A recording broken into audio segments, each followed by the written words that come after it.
Shalom Israel. I'd like to give all praises, honor, and glory to Yahweh, Ba'ashem Yahushai, Ba'ashem HaKadosh, the Buwanas, to the apostles, and the elders of Great Millstone, and Shalom to Lek out there doing this work of faith, the labor of love and true sincerity.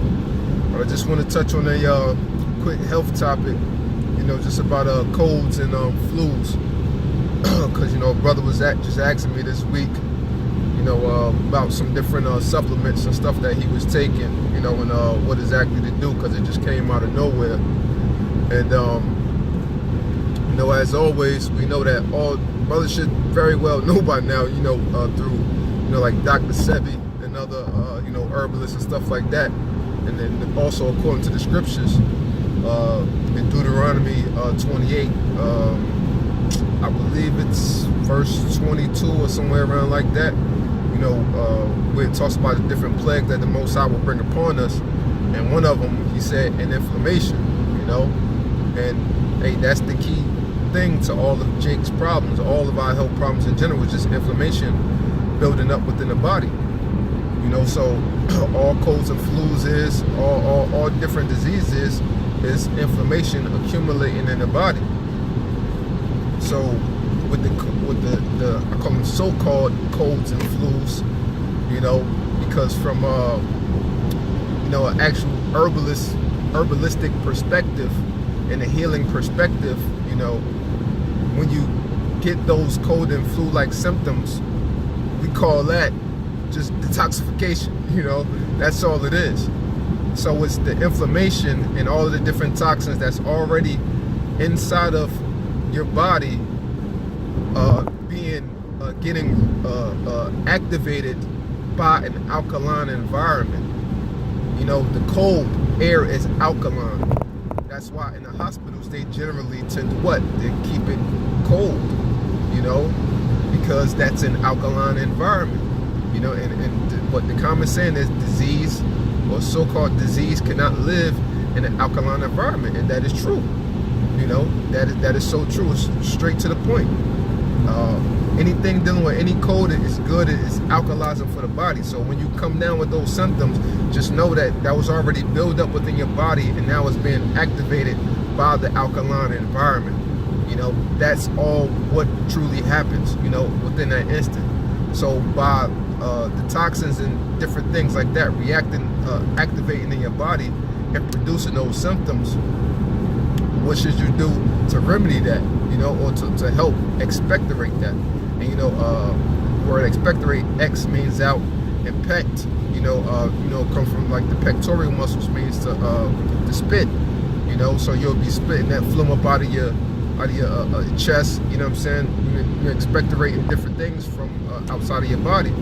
So you want to promote that, you will want to have more of those symptoms to push all of that crap, all that inflammation, all of that plaque, that build up within the body out, so I would take more herbal teas, do a fruit diet, do a liquid diet if you can.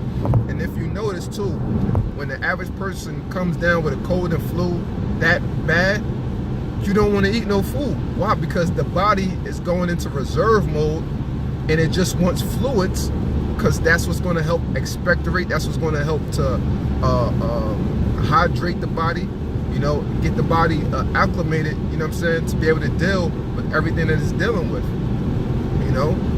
just like, catching the fever and different things like that. The body is heating up in order to kill those different toxins and germs. So you want to promote that, So you would, for a typical cold and flu-like symptoms, you can, you really want to lean on the lymphatics, the blood cleansers, and also things that directly attack mucus.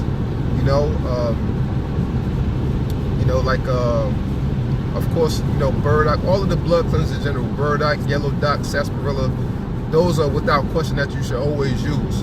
Another big one for the cold and flu-like symptoms is elderberry. Elderberry, some elderflower, those two, yarrow leaf, mullein leaf, marshmallow leaf. Those are some primary things. Blessed thistle, if you got a lot of mucus and stuff in the brain, and that helps to oxygenate your brain. You know what I'm saying? When you're feeling all that brain fog and stuff like that, you know, those are some great things to help to expectorate the cold of the body, all that inflammation of the body when you're going through those cold and flu-like symptoms, you know, to bring you back to homeostasis, you know. Also Irish moss, you know, for the minerals, you know what I'm saying, and stuff as well. And bladderwrack, it's a, you know, it's a sea herb, you know, which doesn't taste that great, you know, but if you have it in a powder form, you can take it in the powder form, or if you just want to add some to your tea, you can. But I'm just warning you, it don't taste great at all, you know what I'm saying? It's not as bad as wormwood or anything like that, but it definitely doesn't taste good. But you know, I generally take it in the powder form because the bladderwrack, it has I believe about like 90 or so of the minerals that the body needs, just as well as Irish moss does, and that's a good mixture that you could put together as well. And Dr. Sebi, he has a formula with those two herbs that are real great, nourishing for the body, and as well as the getting back to the bladderwrack, dealing with that helps to remove dead waste and dead cells from out of the body. You know, so as your body is trying to cleanse itself, bladderwrack can come in there and sweep out all of those dead cells that is being killed off, you know, while you're cleansing yourself during those cold and flu-like symptoms. You know, so that is something that's very important as well, because a lot of times when people go on these different detoxes, you know, and I experienced it myself, you know, I know a lot of this stuff just from trial and error, you know what I'm saying, to be honest. And we know that experience really is, you know, the best teacher, you know, at times. And you know, early on, you know, just doing, you know, going through detox journeys and stuff like that, I went real heavy with the olive leaf, you know what I'm saying, real heavy with the olive leaf. And I went so heavy that, you know, like not knowing that, you know, my lymph nodes was blocked, and I had all these different blockages within the body, and you know, my eyes started turning red, you know what I'm saying. I felt you're going to catch a flu-like symptoms when dealing with olive leaf, but I really got sick as a dog, and it didn't stop the whole time. It didn't stop the whole time because the fact that I was going so hard, but my body's channels weren't opened up to be able to expectorate and then move all of that stuff out of the body. So I just had a lot of dead cells just sitting and accumulating in the body, and that could cause more sickness as well. You know, so these are different things that you know, should be prepared for, and good information to know when, you know, dealing with detox and healing. And of course, first and foremost, we know prayer. You know, as it gets into in Sirach, the 38th chapter, you know, be not negligent to pray unto the Most High, you know, like when you're sick.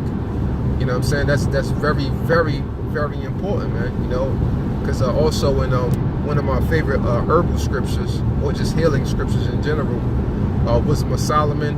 It's either 12 and 16, or I believe it's 16 and 12, where it says, it was neither herb nor mollifying plaster which brought, it's like neither herb nor mollifying plaster which brought me whole, but thy word, O Lord, which healeth all things.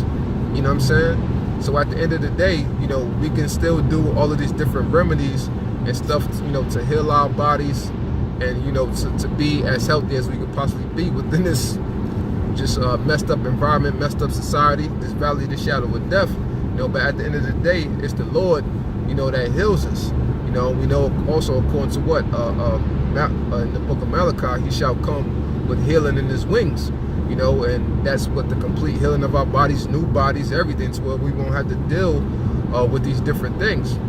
You know, and also just dealing with the wintertime too. I mean, so you can look at it two ways. You know, if you catch a cold and flu-like symptom, you know, you want to promote it, but you know what I'm saying, if you really need to take some stuff from Esau, you know, because you really got to make it to work or something like that, and you know what I'm saying, then that's understandable. You know what I'm saying? Because we got to do everything in balance, and I do understand that. You know what I'm saying? But it's just, you know, if you have the opportunity just to let it rock out and to let it go and to promote it so your body can really push it out, then jump on like, you know, a liquid diet real quick, 2-3 days to purge it out the body. You know what I'm saying? Do fruit smoothies. You know what I'm saying? Green juices, more so the fruit smoothies, because that's really going to help to hydrate the body and really to help to estrange the body as well of inflammation and stuff like that, you know. And the heavy, well, the mild fruits, you know, that are astringent are like all the different berries except for strawberries. Strawberries are acidic in its nature, but alkalizing to the body. But that's considered more of an acidic fruit. So the milder fruits are all of the berries, you know what I'm saying, except for the strawberries, the lemons, and the limes. Those are the heavy astringents. So you can also add those to your diet as well. You know, people always saying, yeah, drink tea with lemon or whatever. You know what I'm saying? Yeah, that's perfect. You know, so add, you know, some heavy lemon to, you know, your diet when you're going through those cold and flu-like symptoms, and, you know, to help it to push out the body. Also too, if you could take some something to help the bowels move, you know, that'll help greatly as well, so that the head can clear up, because the gut is known as the second brain.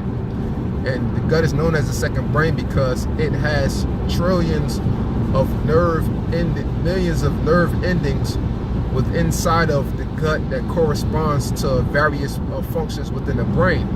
And once again, I noticed from experience that a lot of times my head will be really clogged, and now that I'm going through another detox right now, you know, when I go to the bathroom, now all of a sudden my sinuses and everything, I just start draining, you know. So that's literally letting you know that the gut controls parts of the head from draining, you know. So it's always good to not only attack the cold and flu-like symptoms, but as well to attack the gut, you know, and to help bowel flow, you know what I'm saying, because that's going to help everything to unclog itself. So that's very important.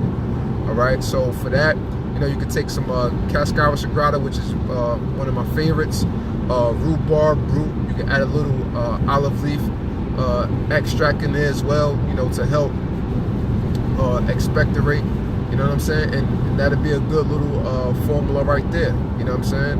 Or you can add some chickweed, you know what I'm saying, that's good for circulation throughout the body and throughout the bowel walls, and really helps to break up, you know what I'm saying, all intestinal waste, to help you push your bowels even further, you know what I'm saying. So that's just a few things that you can use as far as that. And of course, there's many other things that you can use as well, but I wouldn't recommend nothing drastic like senna leaf, you know what I'm saying. Like those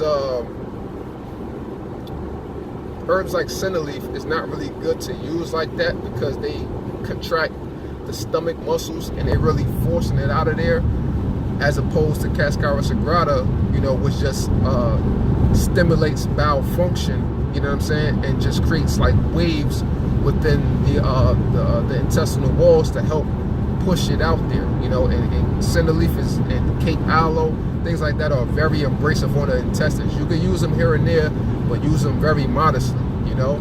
Like if you need to use it, because if you really want to, you know, unclog, you know what I'm saying, and do some drainage from the head, then you can use it, but just moderately, you know what I'm saying, just to get it out, you know, for that period of time. But after that, don't continuously use that, you know, because that's not going to be good for you at all, you know. It's going to be very abrasive to the stomach.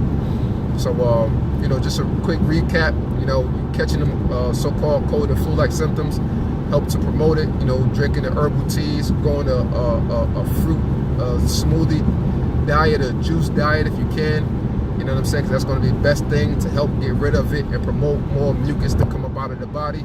You know, the herbs that you can take to help to get the mucus up out of the body for the cold and flu-like symptoms: yarrow, yarrow, feverfew, burdock, yellow dock, elderberry, elderflower, you know what I'm saying, and also to help remove the dead cells, Irish moss, bladderwrack, mainly the bladderwrack, and just, you know, a herbal formula, something like that. Even if you just get regular cascara sagrada capsules, you know, just from Vitamin Shop or something like that, just to take, you know, to help bowel flow, that'd be cool enough, you know what I'm saying, and that'll help brothers, you know, throughout the winter time and with their cold and flu-like symptoms, you know what I'm saying. So other than that, you know, and of course building up the immune system with immune herbs. I love mule herbs. But so with that, you know, I hope this segment was edifying. You know, and as it says in Sirach 30 and 15, you know, health and good estate of body are above all gold. You know, so with that, you know, I hope this segment was edifying. I'd like to give all praises, honor, and glory to Yahweh, Bashim Yahushai, Bashim Akakwadash, double honors to the apostles and the elders of Great Millstone, and Shalom to elect out there doing this work of faith and labor of love, true sincerity. Shalom.